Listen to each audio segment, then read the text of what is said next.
नमस्कार आप सभी को। आज हम समतल ज्यामिति का भाग 3 शुरू करेंगे। इससे पहले भाग 1 में हमने विभिन्न प्रकार के कोणों के बारे में जाना।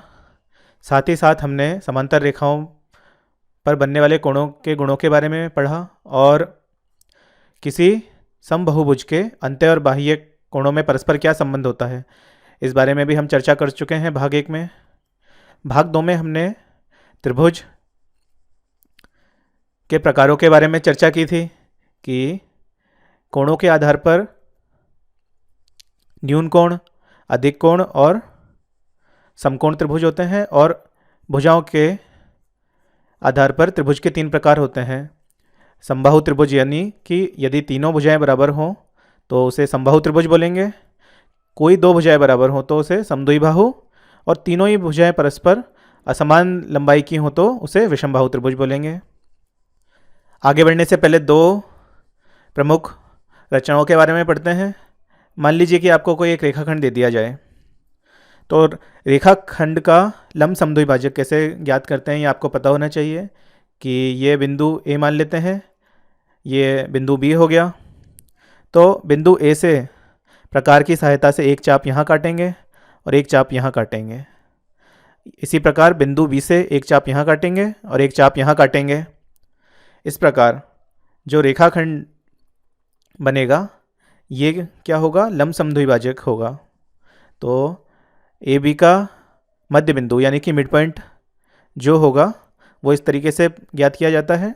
और दूसरी बात जो है, मान लीजिए कि आपको एक कोण दे रखा है, तो ये एक कोण है ए बी सी। तो इस कोण का समद्विभाजक ज्ञात करने के लिए हम बिंदु बी से एक चाप काटते हैं।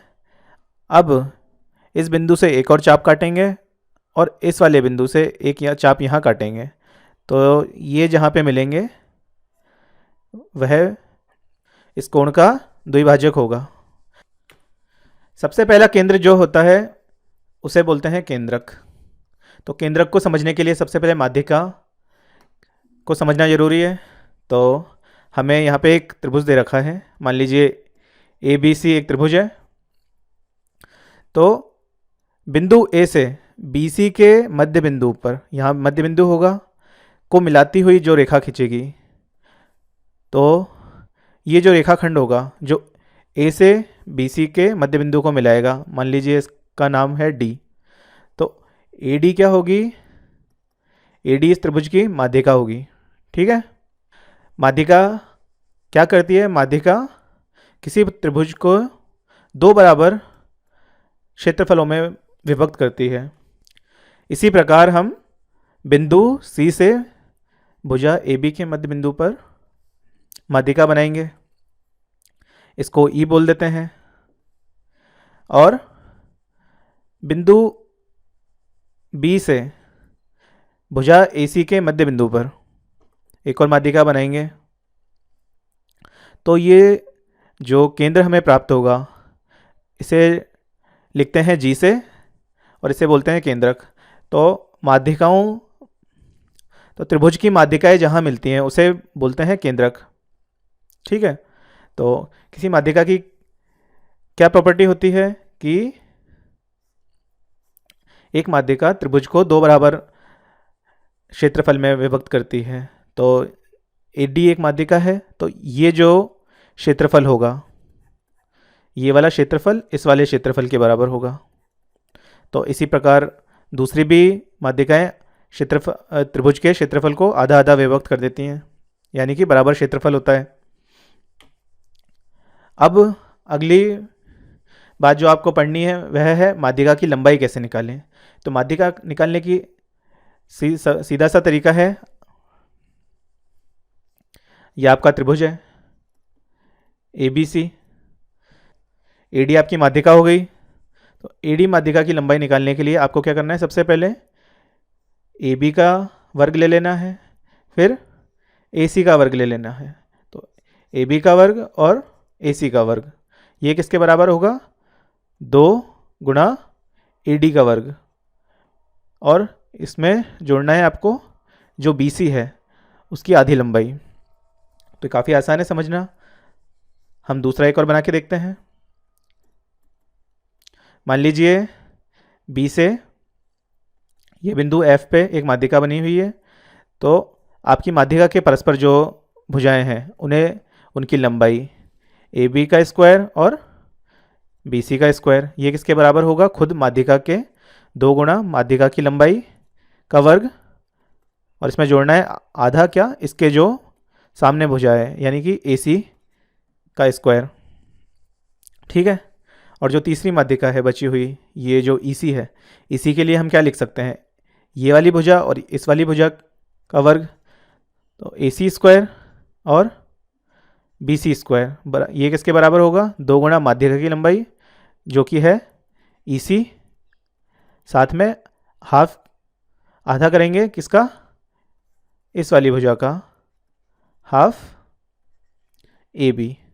अब देखिए हमारे पास 3 समीकरण हैं जिनमें हमें A B, A C, B C सब 3 बार है, तो हम लिख सकते हैं 3 गुना ए बी का स्क्वायर प्लस बी सी का स्क्वायर प्लस ए सी का स्क्वायर किसके बराबर होगा? 4 गुना ए डी का स्क्वायर प्लस बी ई का स्क्वायर प्लस सी एफ का स्क्वायर।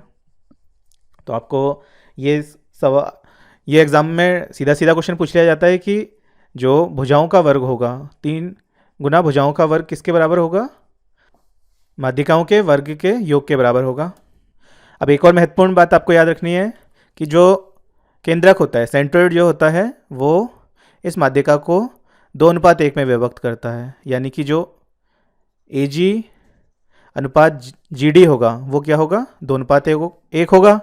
इसी प्रकार जो बी जी अनुपात जी एफ होगा ये भी 2:1 होगा। इसी प्रकार तीसरी माध्यिका जो है सी जी अनुपात जी ई, ये भी 2:1 होगा। 2 अनुपात कहाँ से लेना है आपको? शीर्ष से। शीर्ष से 2 अनुपात होगा और भुजा की तरफ 1 अनुपात बचेगा। ठीक है, आगे बढ़। अंत्य कोणों के समद्विभाजक जहाँ मिलते हैं उसे अंत्य केंद्र बोलते हैं, इंग्लिश में इसे इनसेंटर बोलते हैं। तो हमें एक त्रिभुज दे रखा है ए बी सी, ये हमारा त्रिभुज है। तो आंतरिक कोण समद्विभाजन के बारे में हमने अभी शुरू में देखा था कि एक कोण का समद्विभाजक बनाएंगे, इसी प्रकार हम ये जो बी कोण है इसका समद्विभाजक खींचेंगे। इसी प्रकार जो कोण सी है इसका समद्विभाजक खींचेंगे, तो ये एक बिंदु पर आके मिलेंगे। तो इसी केंद्र का नाम क्या होता है? अंत्य केंद्र, यानी कि इनसेंटर, जो कि आई से हम इसे लिखेंगे। ठीक है, तो जिस प्रकार जो अपना केंद्रक है, केंद्रक एक बिंदु पे मिलते हैं तीनों, जिस प्रकार केंद्रक में तीनों माध्यिकाएं एक बिंदु पर मिलती हैं, उसी प्रकार अंत्य केंद्र में तीनों आंतरिक कोणों के समद्विभाजक एक बिंदु पर मिलते हैं। इस बिंदु का नाम क्या है? अंत्य केंद्र, जिसको हम आई से डिनोट करेंगे। अब इसकी प्रॉपर्टीज़ के बारे में देखते हैं। यदि आप अंत्य केंद्र को त्रिभुज की किसी भी भुजा इस दूरी को त्रिज्या मानकर यदि एक वृत्त बनाए, तो ये सारी भुजाओं को छूता हुआ एक वर्ग बनेगा। तो इसका नाम होता है अंत्यवृत्त। इसको क्या बोलते हैं? अंत्यवृत्त। ठीक है, तो अंत्यवृत्त क्या होगा? तीनों भुजाओं को परस्पर इस प्रकार छुएगा। इसकी अब देखते हैं भुजाओं में क्या अनुपात होगा। तो जो भुजा ए बी होगी, ए बी और ए सी भुजाओं का जो अनुपात होगा, ये वाली भुजा और इस भुजा का अनुपात क्या होगा? इस छोटी वाली जो ए बी के बगल में ये जो है, इसको बिंदु को डी बोल देते हैं। तो जो ए बी बटे ए सी क्या होगा? बी डी बटे डी सी। ठीक है, ये याद रखना है आपको। इस प्रकार आपको याद रखना है कि ए बी बटे ए सी किसके बराबर होगा? बी डी बटा डी सी के बराबर होगा। और जो ये कोण होगा बी आई सी, ये जो पूरा कोण होगा, आप देख सकते हैं ये जो कोण होगा ये किसके बराबर होगा? 90 प्लस ये जो ऊपर कोण ए बनेगा बी ए सी वाला। यह तो हो गई बात अंतः केंद्र की। इसी प्रकार एक त्रिभुज के 3 बाह्य केंद्र भी होते हैं। जैसे हमने त्रिभुज के कोण का समद्विभाजन किया, इसी प्रकार यदि एक भुजा को आगे बढ़ा दिया जाए, जैसे इस भुजा को आगे बढ़ा दिया जाए, ये त्रिभुज है ए बी सी, इस भुजा को आगे बढ़ा दिया जाए तो ये जो कोण बनेगा, इस कोण का समद्विभाजक इस प्रकार होगा। इसी प्रकार हम ए बी को आगे बढ़ाएंगे और इसका जो कोण समद्विभाजक होगा वो कहीं यहाँ पे डी पे आके मिलेगा। तो बाह्य कोण के लिए क्या लिख सकते हैं हम, ए बी बटे ए सी जो होगा बी डी बटा डी सी के बराबर होगा। अब ये पूरा बी डी बटे डी सी, तो बस आपको ज़्यादा आप ऊपर वाले अनुपात से याद रख सकते हैं। आपको बस क्या करना होगा, जो डी सी है, डी सी जो है उसको आपको क्या लिख देना है सी डी, और सी डी ये पूरी लंबाई होगी बाहर, और जो बी डी होगा आपका ये पूरा बाह्य केंद्र। तो जिस प्रकार हमने अभी पीछे बात की कि ये जो बी सी ये वाला कोण है, इसका जो भाजक होगा ये यहाँ पे, इसका समद्विभाजक यहाँ पे आके मिलेगा। तो ये जो बिंदु होगा इसको त्रिज्या मानकर एक हम वृत्त बना सकते हैं, तो इसको बोलेंगे बहिर्वृत्त। तो इस प्रकार के 3 आप वृत्त खींच सकते हैं, ठीक है। तो इस प्रकार एक त्रिभुज का एक अंतःवृत्त होगा और 3 बाह्य वृत्त होंगे, ठीक है। तो इनकी जो त्रिज्या है, ये जो त्रिज्या है, इनके बारे में हम इन्हें भी निकाल सकते हैं। इसके लिए आसानी से याद रख सकते हैं कि जो बाह्य वृत्त की त्रिज्या जो ये आर ए होगी, आर ए क्या होगी, त्रिभुज का क्षेत्रफल बटे एस माइनस ए। एस क्या है, अर्ध परिमाप। आर बी अगर आपको निकालनी है, ये त्रिज्या निकालनी है, तो ये क्या होगी, क्षेत्रफल बटे आर माइनस बी, और आर सी क्या होगा, क्षेत्रफल बटे आर माइनस सी। यहाँ पे एस है अर्ध परिमाप, आपको बस इतना ही याद रखना है। अगला है परिकेंद्र। परिकेंद्र ये हमारा त्रिभुज दे रखा है ए बी सी।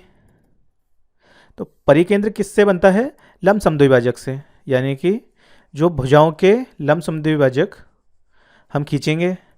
अब बी सी है, बी सी का लंब समद्विभाजक इस प्रकार से हम बना सकते हैं। इसी प्रकार ए बी का लंब समद्विभाजक यहाँ पे खींचा हमने, और जो ए सी का लंब समद्विभाजक होगा वो भी यहाँ पे आके मिलेगा, ठीक है। तो इस बिंदु को क्या बोलते हैं, परिकेंद्र या सरकम सेंटर, इसको हम ओ से लिखेंगे, ठीक है। तो आप किसी भी शीर्ष, त्रिभुज के किसी भी शीर्ष को इस बिंदु से त्रिज्या मानते हुए इस प्रकार आप एक वृत्त खींच सकते हैं।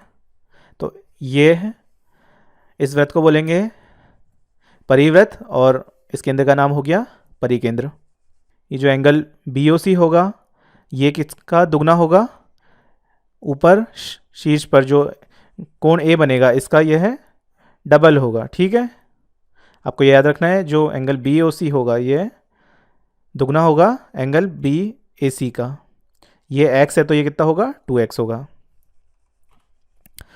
अब आपको यदि इसकी त्रिज्या ज्ञात करनी है, परिकेंद्र की त्रिज्या ज्ञात करनी है, r, कैपिटल R से लिखेंगे इसे, तो वो क्या होगी, क्षेत्रफल बराबर ए बी सी बटे 4r, ठीक है। तो एरिया बराबर A B C by 4r, ये क्या होगी, इसकी परिकेंद्र की त्रिज्या आप यहाँ से निकाल सकते हैं। इसमें केवल इतना याद रखने वाली बात है। अगला है लंब केंद्र, ऑर्थो सेंटर। ऑर्थो सेंटर में क्या होगा कि ये हमारा त्रिभुज है ए बी सी। इसमें क्या करेंगे, शीर्ष से हम लंब गिराएंगे सामने वाली भुजा पर। तो ये शीर्ष ए से बी सी पे हमने लंब गिराया तो वो यहाँ पे आके मिला। इसी प्रकार शीर्ष बी से ए सी पर लंब गिराएंगे जो कि इस प्रकार गिरेगा, और सी से भी यहाँ पे लंब गिराएंगे तो इसको बोल देते हैं डी ई एफ। इस प्रकार से जो हमें केंद्र प्राप्त होगा इसे लिखेंगे हम एच से, और इसे बोलते हैं ऑर्थो सेंटर यानी लंब केंद्र। तो लंब केंद्र के बारे में आप ये याद रखना है आपको कि जो एंगल बी एच सी होगा, बी एच सी, ये जो पूरा एंगल बनेगा, ये जो पूरा कोण बनेगा, ये किसके बराबर, और ये, और जो ऊपर ये शीर्ष के साथ जो कोण बन रहा है बी ए सी, इन दोनों का योग कितना होगा 180। आपको याद रखना है कि B H C plus B A C ये कितना होगा 180। इसी के साथ हम अब समराइज कर देते हैं। तो यदि आपको एक समबाहु त्रिभुज दे रखा है, तो समबाहु त्रिभुज की क्या विशेषता होगी कि इसके जो सारे केंद्र होंगे, अंतः केंद्र, परिकेंद्र, केंद्रक, लंब केंद्र, ये सभी किस पे एक ही पॉइंट पे लाई करेंगे, यानी कि ये सारे क्या होंगे, एक ही बिंदु होंगे। तो आपको समबाहु त्रिभुज के अंदर ज़्यादा सोचना नहीं है, इसमें सारे जो केंद्र होंगे वो परस्पर एक ही बिंदु के द्वारा दर्शाए जा सकते हैं। समद्विबाहु त्रिभुज में क्या होगा, समद्विबाहु त्रिभुज यानी कि कोई दो भुजाएं बराबर होती हैं, तो इसके अंदर जो सारे बिंदु होंगे वो एक रेखाखंड पे लाई करेंगे, यानी कि आपका जो केंद्रक है और आपका लंब केंद्र है और अंतः केंद्र है, ये सब क्या होंगे, एक रेखाखंड पर स्थित होंगे। मान लीजिए कि एक विषमबाहु त्रिभुज दे रखा है इस प्रकार से, अधिक कोण विषमबाहु त्रिभुज है। तो इसमें क्या होगा, जब आप लंब डालेंगे तो लंब यहाँ पे गिरेगा, ठीक है, और यहाँ से लंब जो गिरेगा वो यहाँ पे गिरेगा। तो लंब केंद्र क्या हो सकता है, जो लंब केंद्र है वो त्रिभुज के बाहर भी हो सकता है, लेकिन जो केंद्रक होगा, केंद्रक त्रिभुज के हमेशा अंदर होता है, आपको ये याद रखना है। और एक और चीज़ आपको याद रखनी है, जो समकोण त्रिभुज होगा, समकोण त्रिभुज में ये जो 90 डिग्री वाला कोण होगा यही लंब केंद्र होगा, और जो इसका कर्ण का मध्य बिंदु जो होगा ये किसको दर्शाएगा, परिकेंद्र को, ठीक है। तो आपको ये भी याद रखना है। तो आप ये देख सकते हैं, ये सरल रेखा पे पूरा 180 डिग्री का कोण बनेगा और इसका आधा 90 डिग्री का कोण यहाँ पे बन रहा है, आपको इस तरीके से भी याद रख सकते हैं।